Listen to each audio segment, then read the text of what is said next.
I was invited by Riviera Travel UK to spend a week on board MS George Eliot on the Rhine, sailing a round trip between Bonn and Strasbourg. Come on board with me as I show you what it's like to spend a week on the Rhine River cruise with Riviera Travel, including a tour of the ship and its elegant facilities. I'll show you some of the amazing food available on board. We'll discover the most picturesque places you can visit on the way, including UNESCO World Heritage Sites, medieval cities, historic university towns, impressive geological panoramas, and small villages that have inspired Disney movies. So sit back and join me on my Rhine River cruise.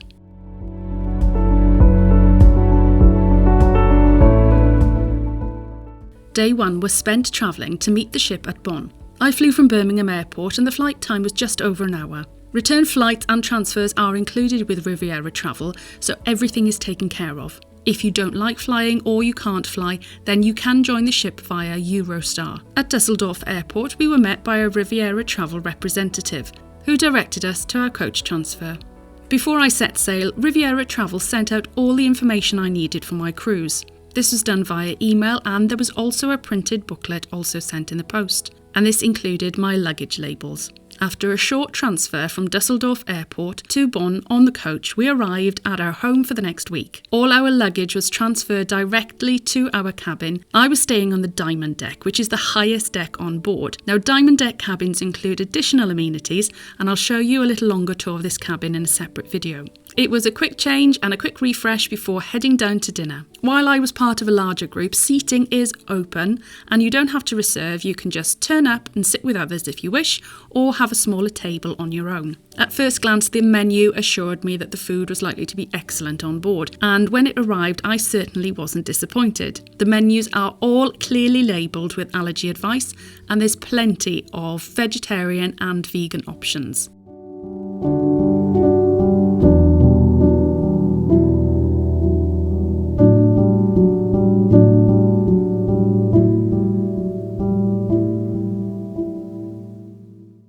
I love my cheese board after a meal, and the cheese board on cruise ships can be a little hit or miss, but this was definitely a big hit with me.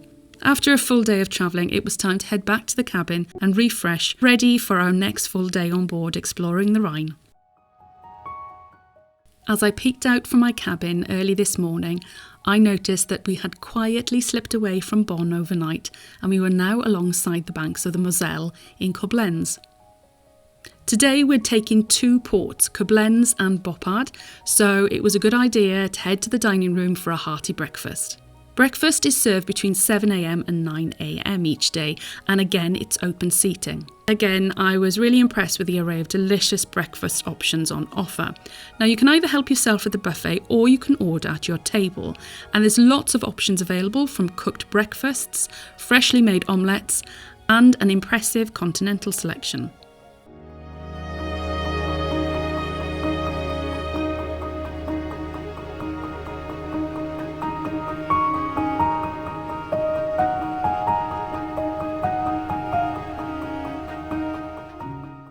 If you want to take a more relaxed approach to breakfast, then you can order room service breakfast, and this is included in your cruise fare, but more about that a little later.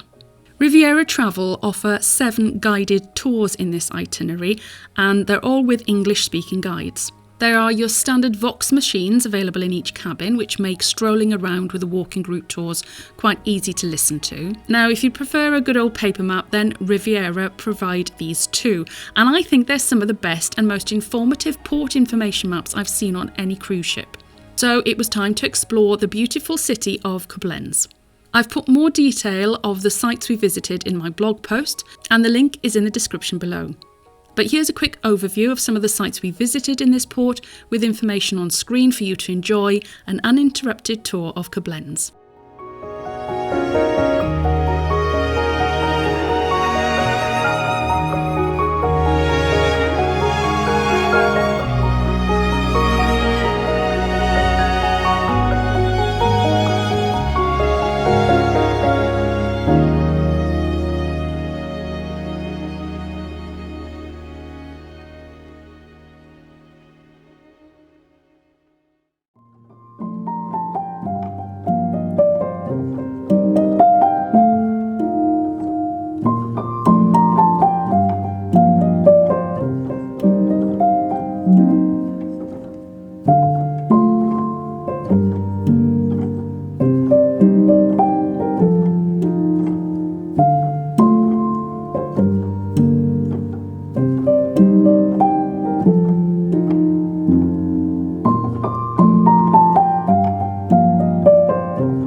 If you're enjoying this video and you're new to my channel, then please consider subscribing. And also please like and share this video. It's free and it helps my small channel reach more people. After our tour around Koblenz, I headed back to the ship for lunch, and 12:45 was the all-aboard time to enable us to make our way to Boppard with some scenic sailing. Lunch in the main dining room was a tempting array of options once again.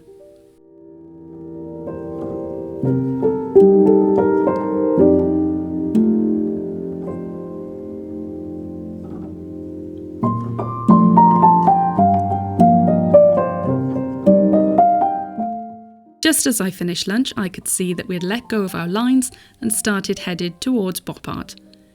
Bidding farewell to Wilhelm, his horse and the Moselle, our captain navigated the tricky bend at German Corner, and now we headed upstream on the Rhine for some scenic sailing to Boppard. Cameras at the ready, I spent some time spotting some of the many castles on this section of the romantic Rhine. Now, there are many places you can relax on board, but I decided to spend some time relaxing in my cabin for this part of the journey.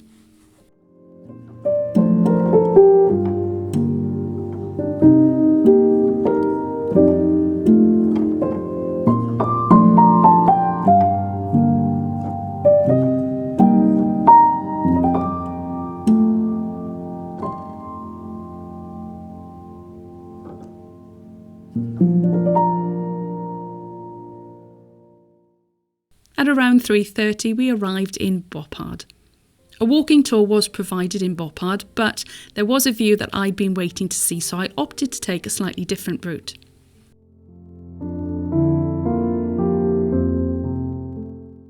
I took the Sesselbahn up to this viewpoint. At the top of the chairlift, and once you've steadied your nerves, a short walk takes you to this viewing point that commands one of the greatest Rhineland panoramas. It's also the bendiest bend on the Rhine. If you need something strong to steady your nerves for the way back down, then there are various refreshments available at the restaurant at the top.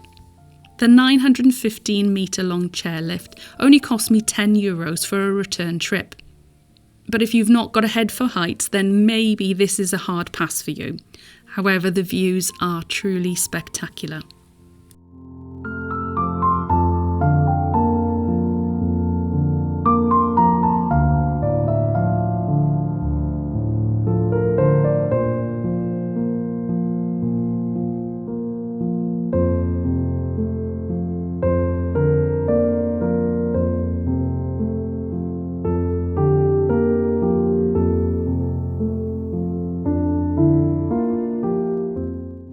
Back, thankfully, on terra firma, I headed back home to George Eliot for an afternoon relaxing on board.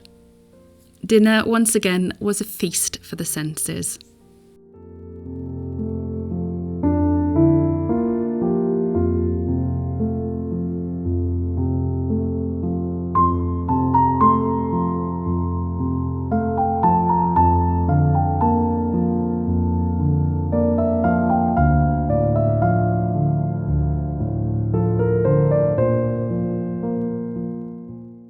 After dinner, we headed back into the lounge. This is the main hub of the ship. Here you'll find it to be a relaxing place by the day and where many of the port talks take place. In the evening, you'll also find it a lively venue for entertainment. The drinks on board are reasonably priced. You'll find a range of special offers on cocktails of the day, including some non-alcoholic options. Drinks packages are available, which include beers and wines at mealtimes. This evening we were treated to a local folk band, followed by music from the highly engaging on-board musician Lillian.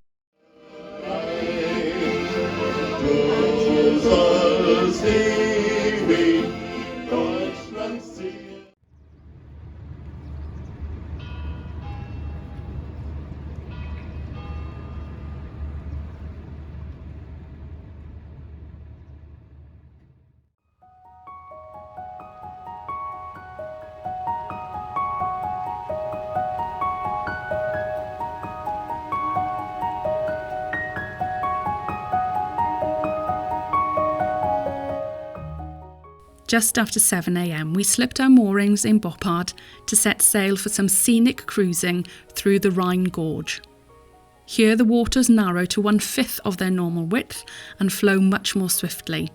Sheer valley walls soar around 600 feet above the river, and the cliffs are strewn with castles and fortresses which once extracted tolls from ships, but now stand as silent ruins on the forested hillsides as reminders of how fortunes change with the passage of history. And while we were watching the scenery, we were also served a warmly welcomed Rudesheim coffee by the staff. Caroline, our cruise director, did a splendid job of narrating the whole journey, which would broadcast in the lounge and onto the open deck. Here's the famous Lorelei Rock. A statue of Lorelei, the daughter of Old Father Rhine, is located near the rock, and she's fabled to sing tempting songs to boatmen who forget about time and place until their vessels crash and they are drowned. Thankfully, we passed through safely. So for the next few minutes, enjoy some scenic cruising through the Rhine Gorge.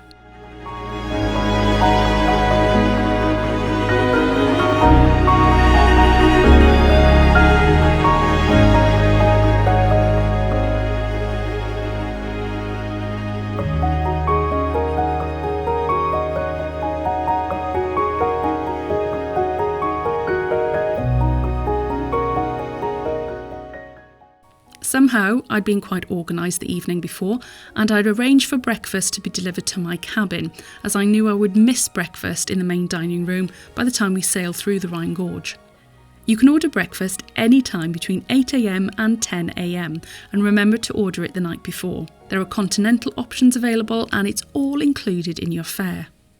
It's definitely something I would recommend doing while you're sailing through the Rhine Gorge. After the Rhine Gorge, we continued on to Mainz.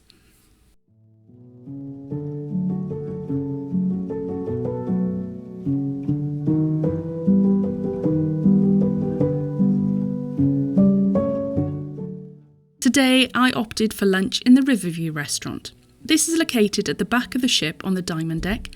It's a much smaller venue than the main restaurant, and it's open for lunch and dinner, but reservations are required for dinner. And this restaurant is also included in your cruise fare. The restaurant is perfect for lunch with amazing panoramic views.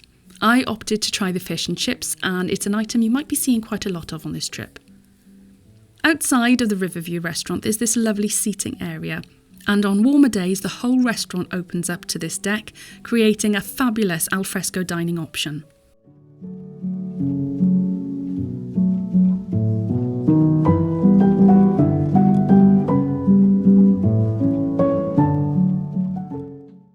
After lunch, there was some time to explore the sun deck a little more. Here you'll find a small splash pool and plenty of options to spread out and enjoy the sun and the views. And there's even a small little putting green. Now, while there are lifts to all other decks, there are still a few steps to reach this sun deck.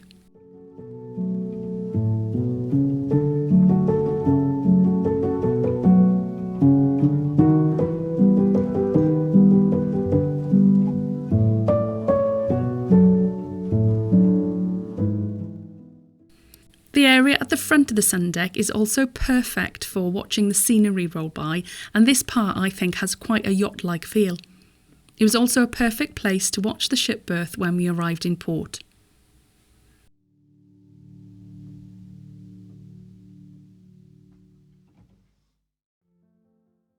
Just after lunch we arrived in Mainz and joined another short walking tour, discovering many of the sights. The city is renowned as Germany's wine capital, and I'll leave you for a moment just to enjoy some of the sights around Mainz, and more information can be found in my blog post.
Once I was back on board and after another full day cruising on the Rhine, I headed to the lounge where cocktail hour was in full swing, accompanied by complimentary canapés. Tonight I dined in the Riverview restaurant and the food certainly rivalled that of the main dining room. Plus I discovered what I think might be my favourite dessert on board this evening. The cheese board was once again absolutely impeccable.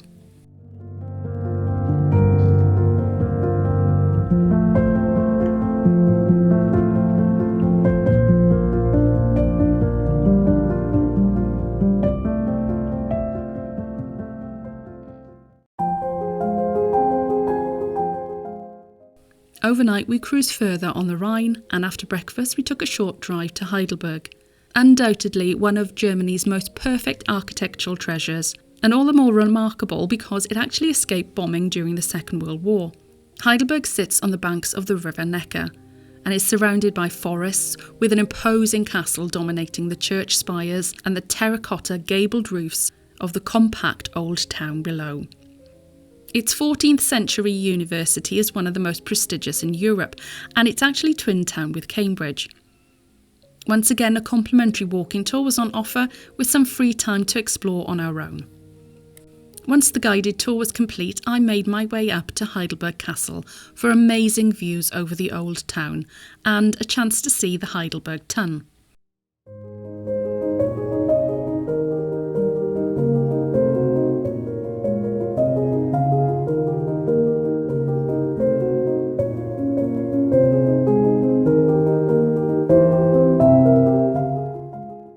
The Heidelberg Tun is an extremely large wine vat contained within the cellars of Heidelberg Castle.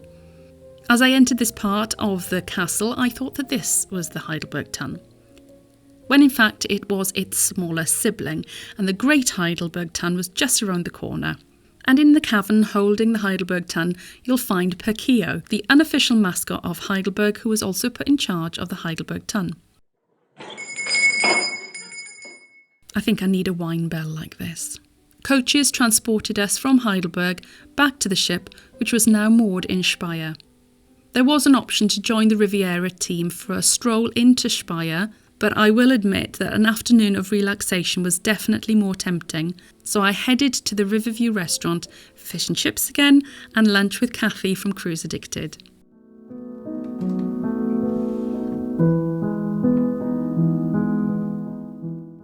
At 7 p.m, George Eliot departed Speyer for Strasbourg, where we were to sail to overnight, and we were also treated to the most beautiful sunset on our departure.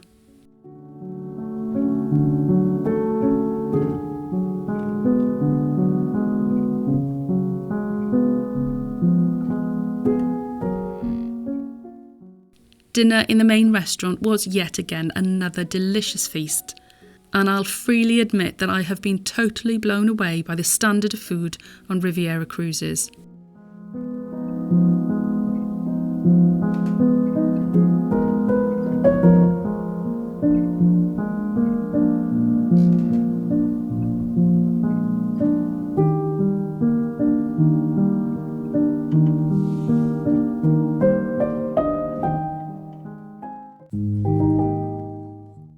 By breakfast, we'd arrived in France and the charming city of Strasbourg, capital of the Alsace region. The city was bustling today with a race for life taking place when we visited, but there was still a chance to explore some of the sights in relative peace and quiet. Once again, we explored this delightful city on a complimentary walking tour with a local guide. First, we visited the stunning Gothic Notre Dame Cathedral, which Victor Hugo described as a veritable tiara of stone, and you can see why.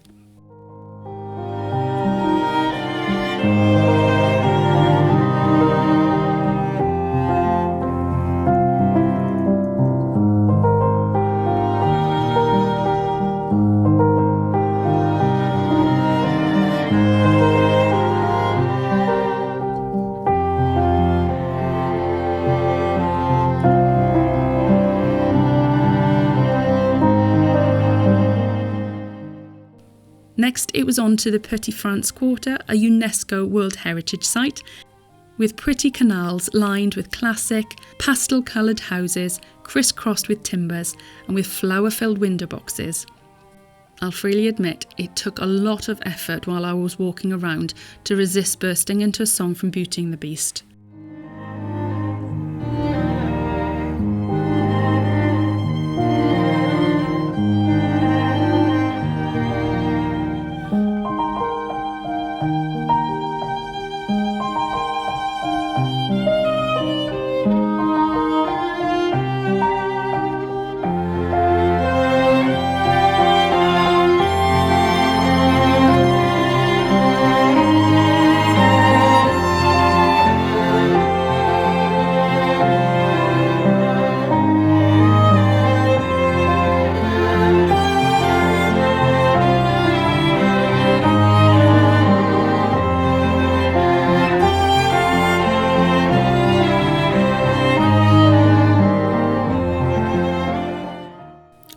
Back to the coach, we stopped off outside the cathedral and Laura and Craig from Cruise Lifestyle treated me to a much needed coffee. Don't judge me, I had to return to the Riverview restaurant for fish and chips again before joining the trip to Colmar in the afternoon. Amongst other things, Colmar is the birthplace of Frédéric Auguste Bartholdi, a French sculptor and painter, best known for designing Liberty Enlightening the World, commonly known as the Statue of Liberty. You might have heard of it. Colmar, little known outside the area, is a magical concoction of canals, former merchants' houses, ancient religious buildings and antique shops. If I found it difficult not to burst into a Beauty and Beast song in Petit, France in Strasbourg, Colmar really tested my powers of restraint. And Colmar is reputed to be the place which inspired the artists on Disney's Beauty and the Beast. The abundance of lovelocks on the bridges in Colmar firmly cement this as one of the most romantic places in Europe.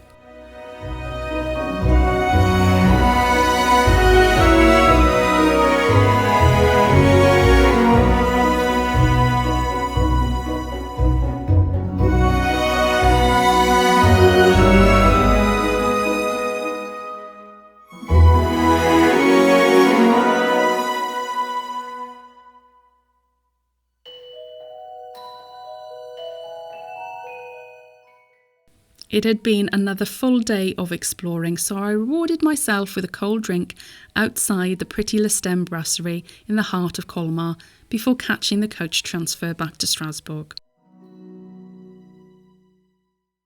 After another wonderful day exploring ashore, I was definitely ready for dinner this evening. One of the things I'd come to love about the menus on Riviera cruises is the taste of the local regions. And tonight was no exception, with a menu full of flavours from the Alsace. After dinner, we were also treated some more local entertainment, and this evening it was a French chanson concert by Soirée à la carte in the lounge. As we left Strasbourg, I couldn't help resist heading up to deck to film the transit out of the lock we'd been berthed in to rejoin the Rhine. And from here we made our way overnight to Rudesheim. After a relaxing morning cruise, we arrived in Rudesheim. Rudesheim is one of the most liveliest stops on the Rhine, and its narrow, crooked streets lead down to the sweeping river with a backdrop of wooded and vine-covered slopes. It's astounding to realise that Throttle Alley is actually visited by around 3 million people every year. At the top, you'll find the restaurant Graf von Rudesheim, which is a great place to try one of the famous Rudesheim coffees. While an afternoon walking tour was available, I decided to take a cable car up to the Niederwald monument. Buying tickets was really straightforward and it only cost me €10, providing me with breathtaking views floating above the vineyards.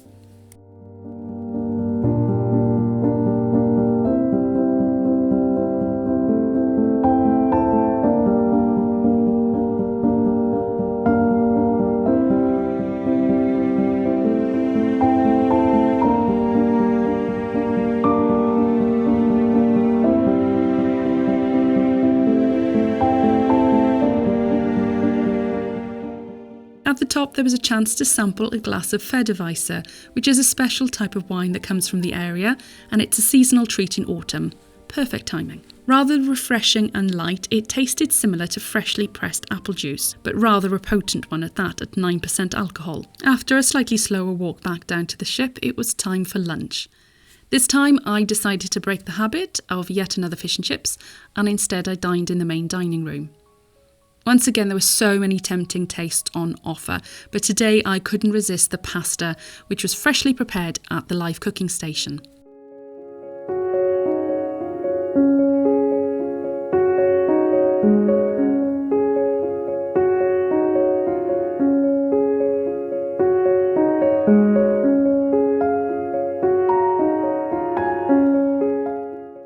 This afternoon dessert was an ice cream social served in the lounge. Can you believe I did only ask for 1 scoop of strawberry ice cream, but apparently you have to accompany it with a banquet of other sweet treats.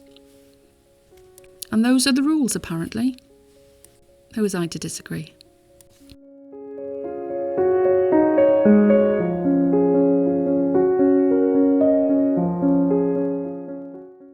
On board tonight, we enjoyed a culinary spectacular, the Captain's Dinner, hosted by the Captain himself.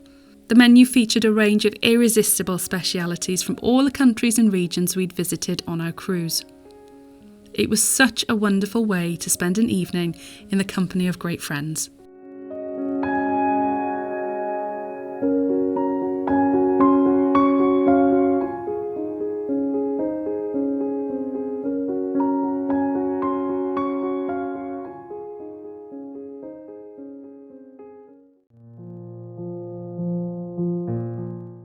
Early this morning, we left Rudesheim for the final part of our journey. This morning, we also had a short disembarkation briefing by the team. As the day progressed, the valley sides dissolved and the hills gave way to plains as we progressed majestically to Bonn. After a morning spent alternating between packing and watching the views, I headed to the Riverview restaurant one last time. I was determined to try something other than my go-to fish and chips, so I opted for one of the delicious burgers and I wasn't disappointed with my choice.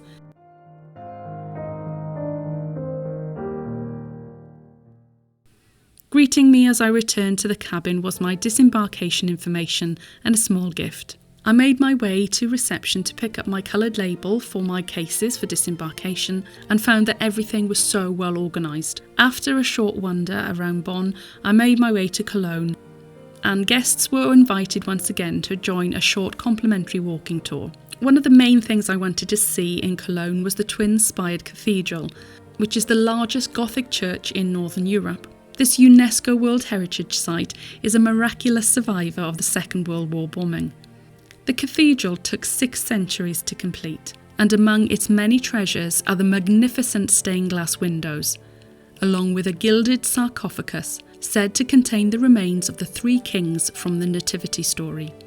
We had a bit of time before the coach transfer was due to leave for Bonn, so myself and Kathy from Cruise Addicted managed to hunt down a cold beer before leaving.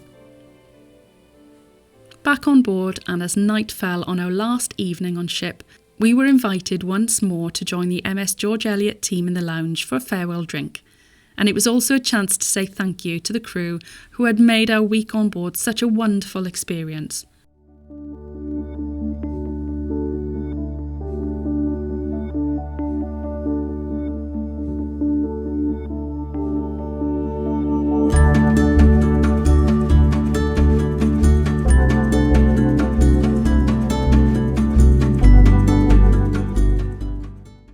Then onto the main dining room, where we were treated once again to a sumptuous dinner, which provided the perfect finale to this memorable cruise along the romantic Rhine.